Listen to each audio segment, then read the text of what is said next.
Olá, boa noite. Começa agora o Legião Estrangeira, o programa da TV Cultura que reúne correspondentes estrangeiros sediados no Brasil para falar dos acontecimentos da semana aqui e no mundo.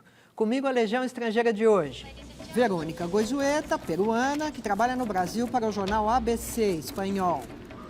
Tjerk Brühwiller, suíço, do jornal Neue Zürcher Zeitung, de Zurique. João Almeida Moreira, português, do jornal Expresso e A Bola, de Portugal.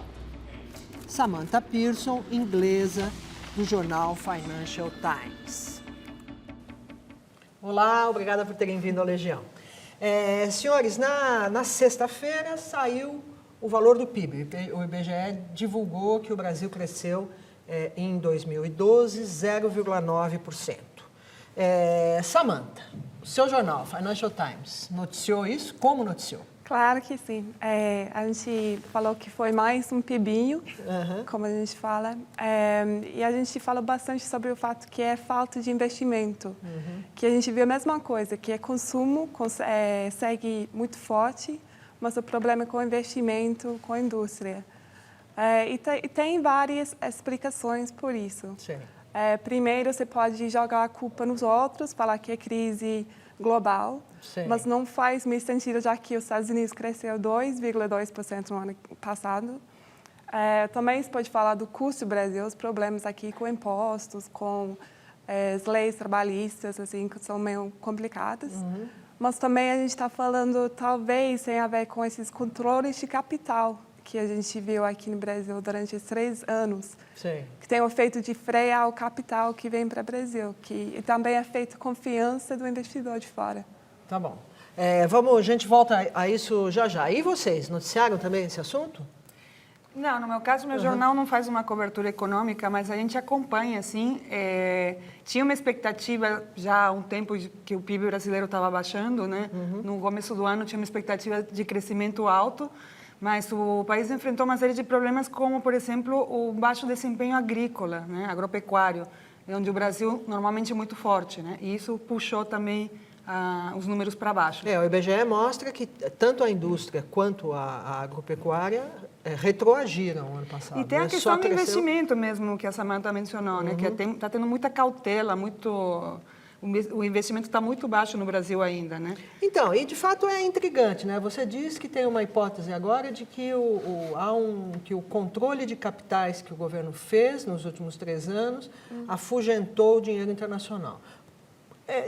Explica melhor isso. Qual é o controle de capitais que o governo faz?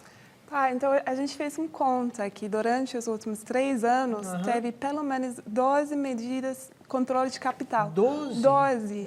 É uma a cada 3, 4 meses, assim, é muita coisa. E tem 2 impactos.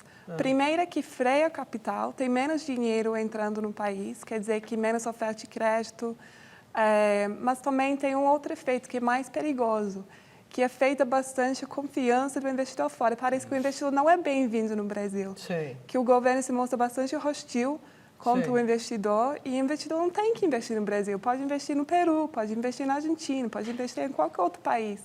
Eu acho que agora a gente está vendo o efeito disso. Quando você fala em controle de capitais, você está falando de imposto de operações financeiras e que outro tipo de medida? IOF? A maioria foi IOF, mas era para segurar o câmbio, que eu entendi isso. Foi uma preocupação muito grande do Manteiga, do governo. Tem a questão do capital especulativo também, né? Não, a medida precisa, mas a coisa é que o Brasil, cada poucas semanas, muda as regras. Isso gera uma incerteza para os investidores. Cada incerteza. Eu conheço vários diretores financeiros de empresas aqui no Brasil. Sim. Cada vez que muda uma coisinha dessa, assim, nossa, é mais um trabalho. Tem que ligar para o advogado, tem que pagar uma grana para entender o que aconteceu.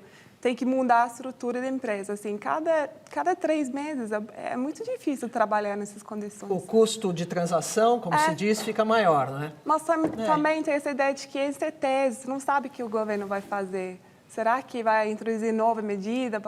É muito difícil ter segurança num país. Quer dizer, vocês fizeram a conta, houve 12 medidas desde 2009. Pelo menos, eu contei 12. Nossa, Samanta, Muita coisa. 2009, 2011, 4 anos, 3?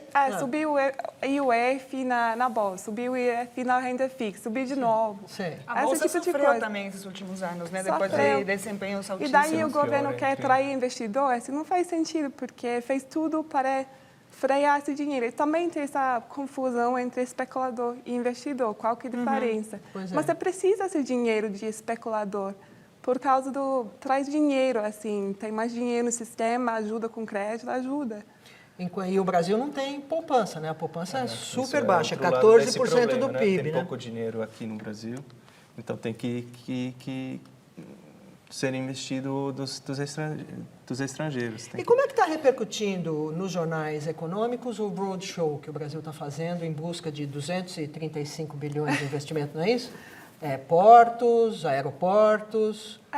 Soa bem, assim, é uma boa tentativa. Pelo menos agora a gente sabe que o governo entende o problema, que a gente precisa de infraestrutura, que é uma coisa muito positiva. Tá bom. E o interesse é muito, muito grande. Eu fui nesse evento aqui em São Paulo, que começou esse roadshow, e estava cheio de investidores, pessoas das empresas, da economia.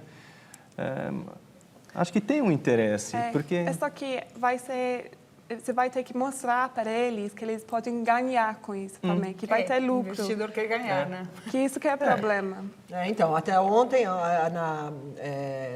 acho que foi na quarta-feira, saiu nos jornais, que num diálogo entre o Manteiga e um investidor, o investidor reclamou que a taxa de retorno prometida é em torno de 10% em um dos investimentos, e o investidor achou pouco, e o Manteiga perguntou, mas onde é que você vai conseguir mais que 10% para o seu dinheiro guardado?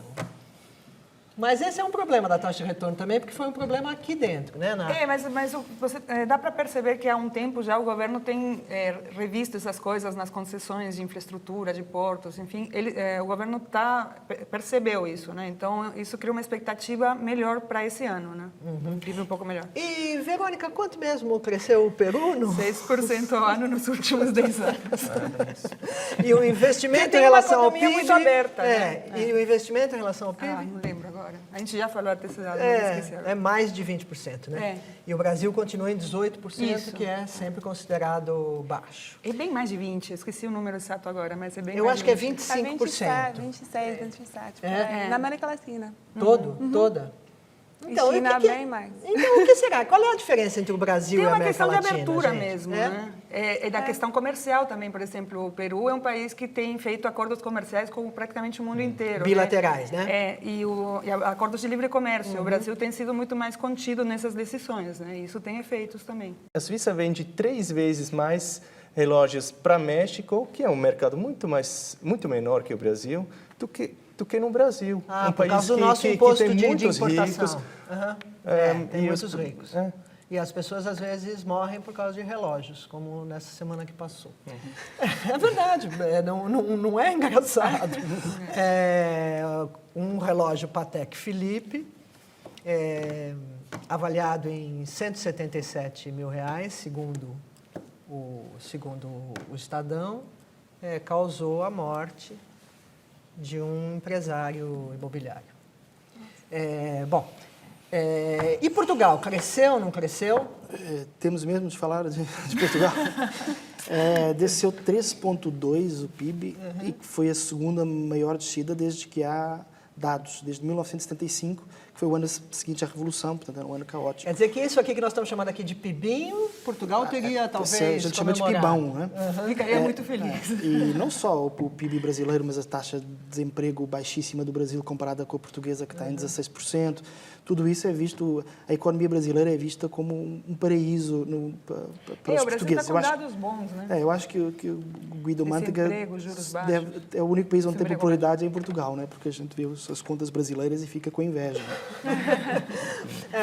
Mas o ministro da Fazenda fez uma observação correta na sexta-feira, né? Que o PIB baixo não chegou nas famílias brasileiras, né? Porque, de fato, a renda média continuou crescendo O e emprego, o consumo consumo. também.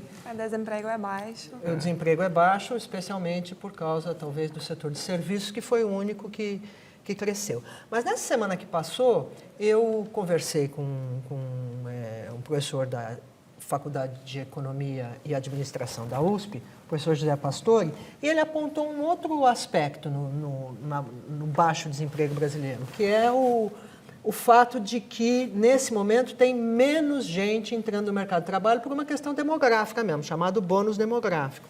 Então, não é só que o emprego está alto, também, porque a taxa de desemprego é sempre uma relação entre as pessoas que procuram emprego e os empregos oferecidos, tá certo? Então, uma parte da taxa de desemprego se deve ao fato de que tem menos jovens entrando no mercado de trabalho, que é o tal do bônus demográfico. O que não é muito bom, porque o Brasil pode envelhecer, não é, antes de enriquecer. E tem a questão da qualificação profissional, né? Que às vezes, por falta de profissionais, você acaba tendo que pegar todo mundo, né? Então, todo mundo está empregado porque você tem uma carência E mesmo. a produtividade é um outro desafio do Brasil, porque, na verdade, a produtividade do trabalhador não cresceu nesses anos. Me parece que ela permaneceu estagnada, segundo um dado do José Pastore também, nos últimos 30 anos.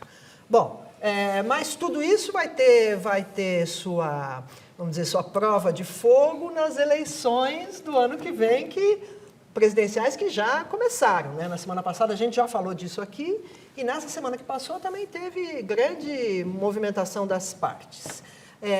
Vocês acham que um resultado não bom na economia neste ano atrapalha as chances de reeleição da presidente Dilma? Eu acho que não. Até agora todas as pesquisas dão a ideia de que é esse lado que falamos agora do consumo e do pleno emprego é que está a chegar às pessoas, né?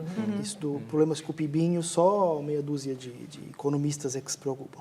Por isso eu acredito que não vai ter grande diferença. Acho que o pior problema da Dilma é mais mesmo político, se articular entre PMDB e PSB e o PSDB, né, que é o grande rival. Acho que é mais pela política do que pela economia.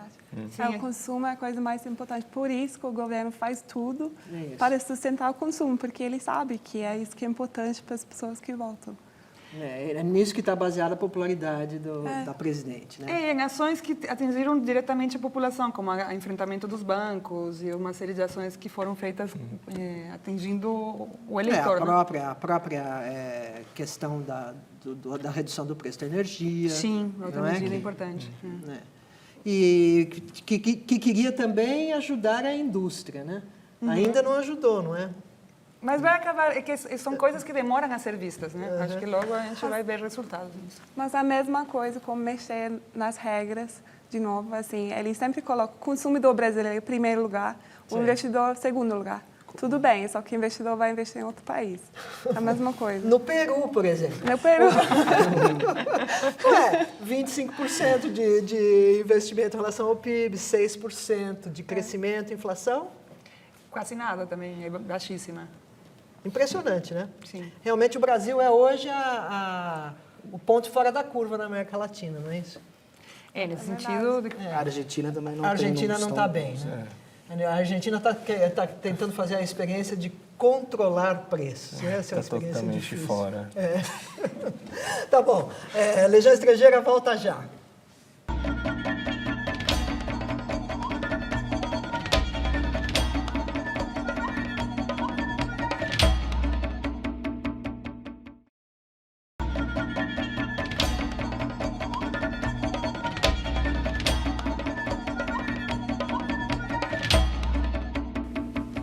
De volta ao Legião Estrangeira, o programa que repassa o noticiário da semana sob a ótica de correspondentes estrangeiros sediados no Brasil e mais particularmente em São Paulo.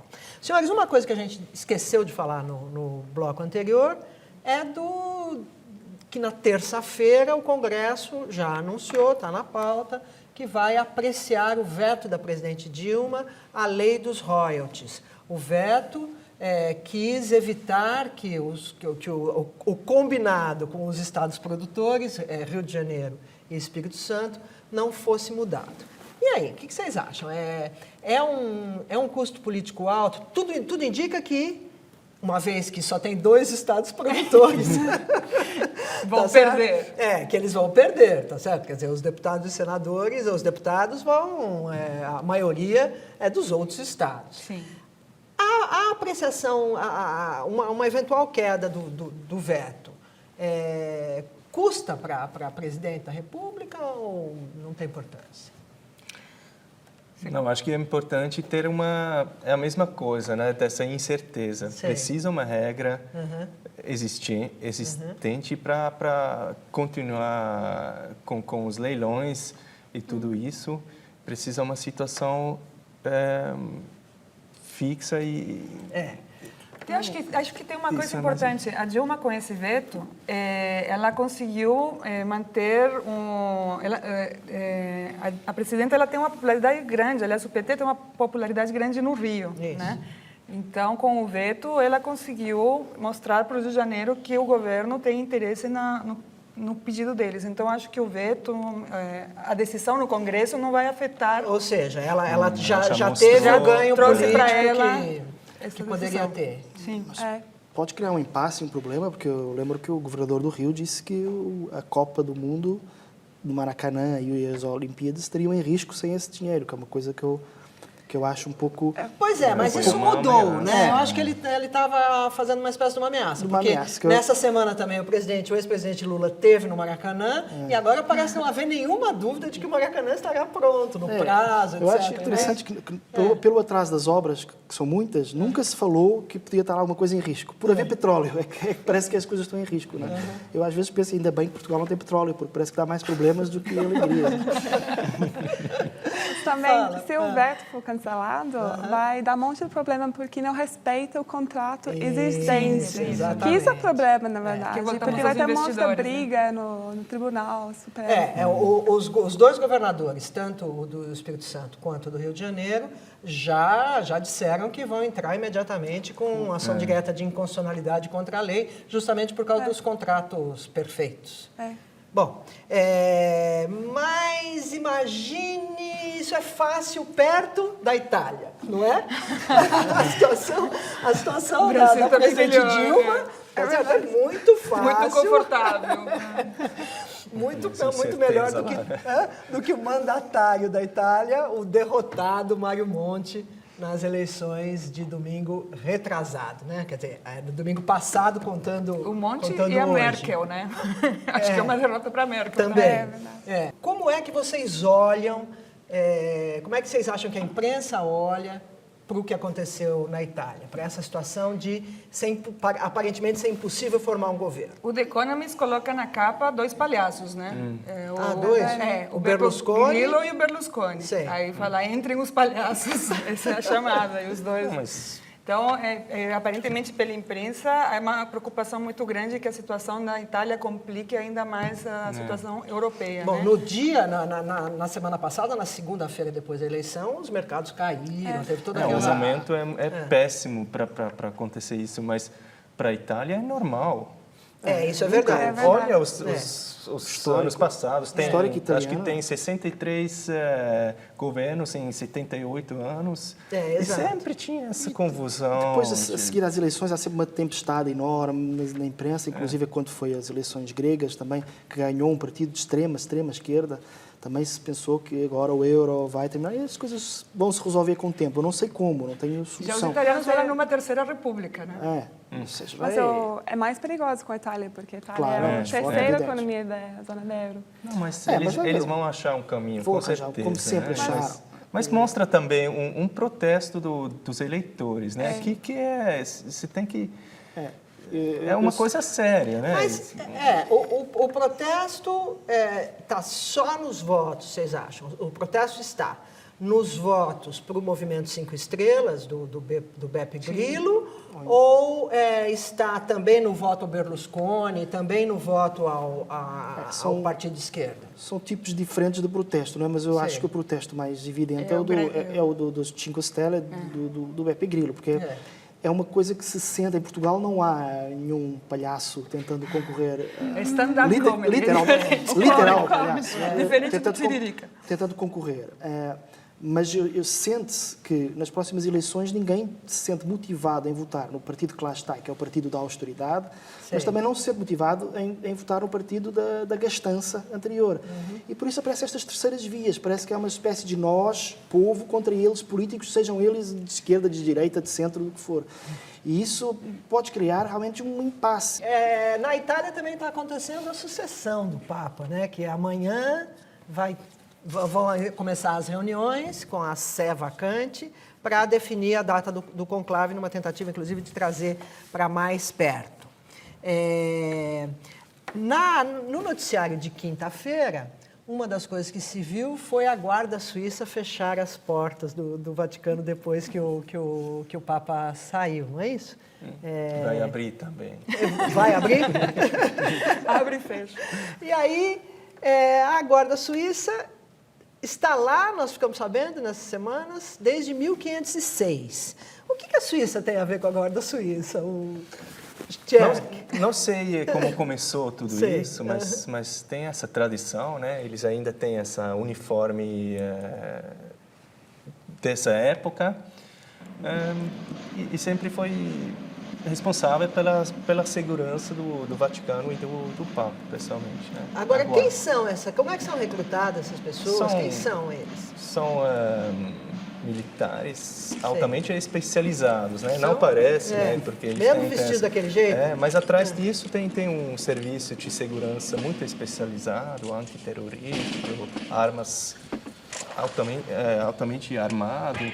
E são suíços que acho que tem o grau de tenente precisa o grau de tenente no exército suíço e precisa ser católico, obviamente. Precisa? Tem essa exigência?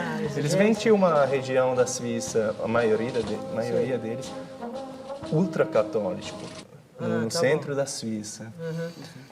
Mas e da Suíça italiana, provavelmente? Da Suíça italiana também, da Suíça Central e parte do Nordeste.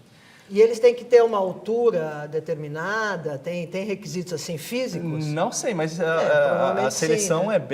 é bem difícil porque tem muitos candidatos que querem fazer isso, porque é prestigioso. E precisa poucos, então é uma seleção... Agora, escuta, Thierry, você falou que... o João também falou, vem da parte italiana da Suíça. Vou falar um pouquinho da Suíça, vai? Um minutinho. Como é que é a Suíça? A Suíça tem parte italiana, tem parte francês, tem parte alemão... Você é de língua alemã, né? Não, é muito federativo, é uma confederação...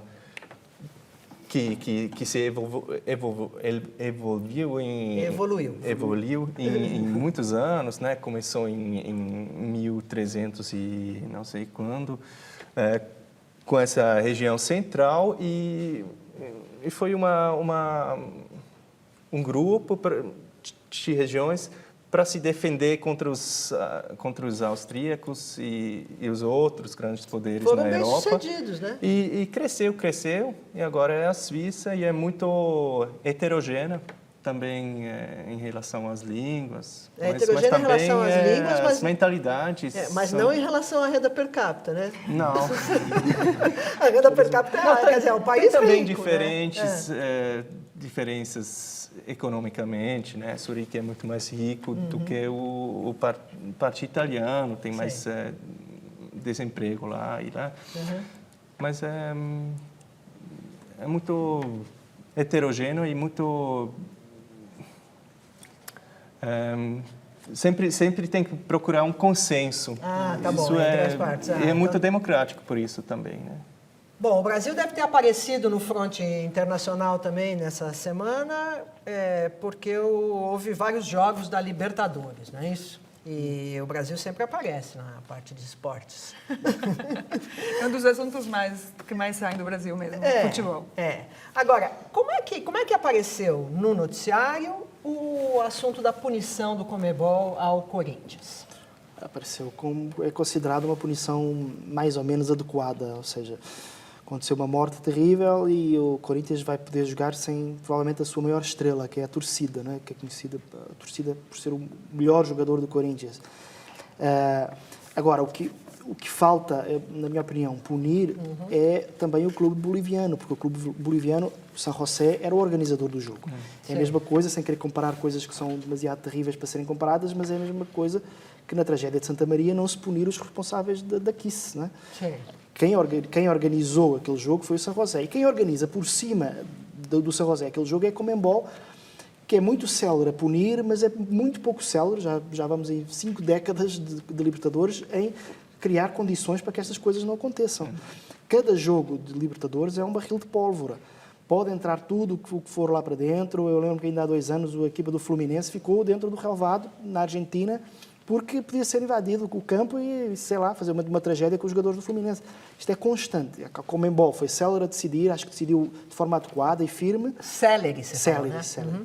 Mas acho que está muito pouco célere em relação à organização geral, porque temos 50 anos de Libertadores e continuam a acontecer coisas típicas de anos 70 e anos 60. Mas o que o San José poderia ter feito na Bolívia? Na Europa, não pode entrar aqueles objetos. Em Aqui princípio, também não. Na mas Bolívia entrou, provavelmente né? também Na não. Bolívia não é proibido. Não? Mesmo o problema não é só a proibição, é a falta de controle, não é? Na entrada, que é muito menor do que acontece na Europa. A Europa teve problemas gravíssimos deste aspecto, só que já os resolveu, foi há mais tempo e tentou resolvê-los e resolveu-os com punições fortes. Mas não só aos times que os provocam, também a toda a organização dos jogos. Não, existe também com proibição na Europa, né? Na Suíça sempre acontece, mas tem punições gravíssimas, né? Cada fogo dentro do estádio custa 30 mil francos para o clube e também tem jogos sem torcida, sem público por causa disso. É um por causa pouco de melancólico, acidentes, né? Não é? É triste, É um mas é pouco interessante triste. te ouvir os jogadores falarem. Mas vocês acham que o Corinthians vai perder muito dinheiro? Porque essa semana, na coluna Mercado Aberto da Folha de São Paulo, foi noticiado que o Corinthians fechou o balanço de 2012 e, segundo o Departamento Financeiro, o faturamento superou 350 milhões, quando eram esperados 320. Eles foram bem, o PIB deles não foi PIB.